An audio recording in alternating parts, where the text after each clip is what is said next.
Good morning, guys. It's good to see you this morning. Isn't that beautiful? I just wanted to speak my heart about something to those of us who feel like we're on a path to enlightenment, that we're either seeking God, the universe, the divine, we're seeking our higher selves, we're seeking enlightenment. We're seeking to find our purpose and to live our best lives, our fullest lives, our dreams, to make an impact. And so yesterday I woke up to a post, and I don't watch a lot of news and stuff like that. But anyway, so I do have feeds. I don't usually read them. But anyway, there was a post about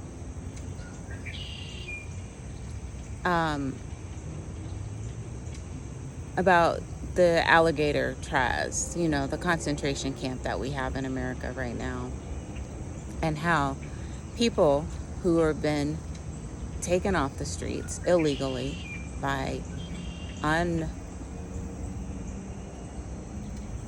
unidentified, quote unquote, officers of the law, who have their faces covered, who show no warrants, who show no badge. They come up and they just round up brown people, right? Right now it's mostly Spanish speaking brown people, but brown people. And they throw them into they're throwing them into a concentration camp called Alcatraz. And so at this particular concentration camp, they are feeding them food with rotten meat that have maggots in it. They are giving them water. Their water is the same water that goes into the toilets. The water to drink is the water that goes into the toilets. And at the same time, I saw a post from a friend who was like, oh, I never knew what my dad's party was, how he voted. I never questioned him. Life was so great. I respected this man, and yada, yada, yada. Which is great. I mean, I'm sure we all have those thoughts and those feelings. And, you ask anybody, and, oh, my grandfather was the hardest working person. They had a farm, they did this, they did that. Because in that day, that was how you did. You worked hard, and you got little for it. And sometimes it paid off, and most times it didn't. But you worked hard, and you had character. And today, we would hope that our children wouldn't need to work as hard as us, right? We want them to have better lives, have easier lives, to have more time to invest into their family and their friends and their loved ones, and having a good quality life versus the mainstay or whatever. What is the quota of working, 60, 70, 80 hours? And at the end of it, your relationships have suffered, right? So anyway, she goes on to say all this stuff about her dad, and I just thought, she's like, and life was so great then, people weren't disrespectful, kind of things are so horrible. People are so horrible now.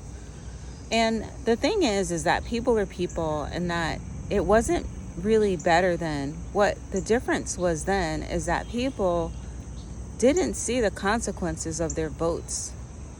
People could vote for administrations to do atrocities like is going on now, but because of media, we see it.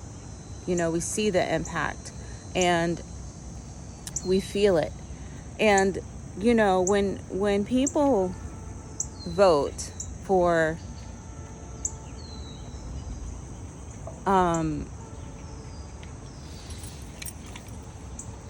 people without integrity, who have no honesty, who are liars and thieves and cheats, all because you believe they're going to give you what it is that you desire for, what you believe is best, and not considering other people. When you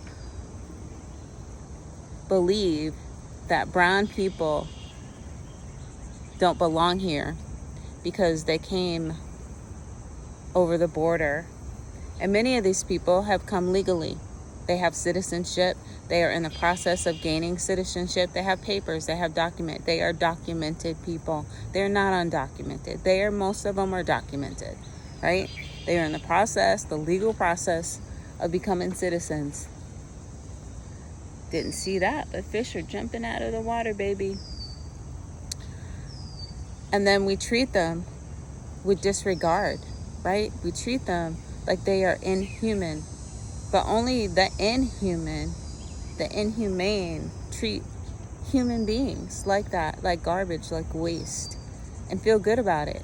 And so many people vote for this kind of stuff, and then they'll fall behind the saying or the perspective of, oh, I don't really follow the news. Oh, no, I don't really know what's going on. Well, that doesn't make you less responsible, right?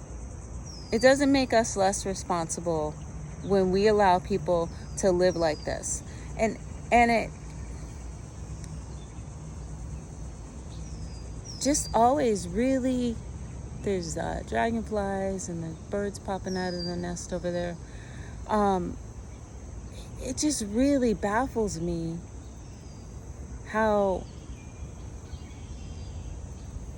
most of these people believe, quote unquote, that they're Christians, right?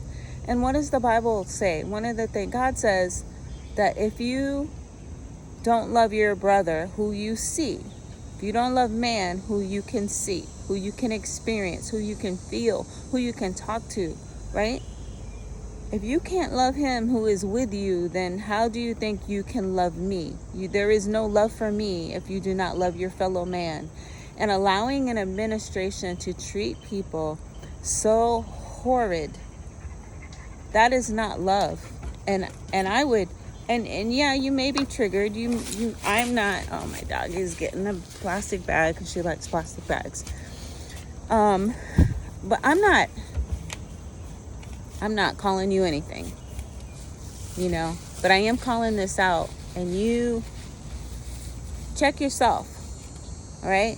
You compare yourself with whatever it is you believe, maybe you believe in, I don't know. It doesn't matter what deity, what God, what religion you follow, right?